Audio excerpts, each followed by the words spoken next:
আসসালামু আলাইকুম বন্ধুরা, দেখতে পাচ্ছেন এখানে কিছু কেশরের ডাল আমি ধুয়ে নিয়েছি। পাটার মধ্যে দিয়ে আমি ভালো করে এগুলোকে বেটে নিচ্ছি। তো সবগুলা দেখেন এক এক করে আমি সবগুলা বেটে নিয়েছি। এখন এগুলোকে আমি একটা বাটিতে উঠিয়ে নেব।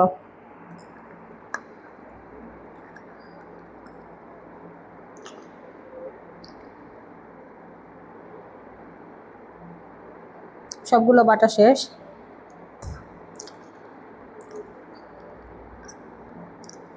পাটা থেকে আমি সবগুলো একটি মাটির পাত্রে উঠিয়ে নিয়েছি। তো এগুলোর সঙ্গে আমি সবগুলো মশলা মিশিয়ে নিয়েছি, যে যে মশলা ছিল এটা মিশিয়ে একসঙ্গে করে আমি ভালো করে মেখে নিচ্ছি। তো মাখানো শেষ। এদিকে দেখেন আমি একটা মাটির চুলায় আগুন ধরিয়েছি।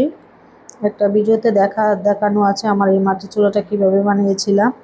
তো এই মাটির চুলার মধ্যে ছোট্ট একটা চুলা আমার মেয়েটার বলতেছে আজকে রান্না করবে, তাই মাটির চুলার মধ্যে একটা কড়াই বসাইয়া কড়াইয়ে তেল দিয়ে ভালো করে তেলটাকে গরম করে নিচ্ছি।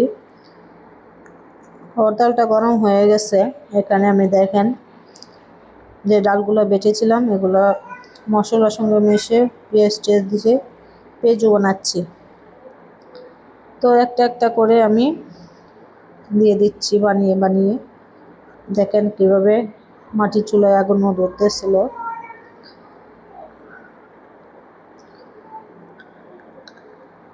সবগুলো আমি বানিয়ে নিয়েছি, একসঙ্গে দিয়ে বেজে নিচ্ছি।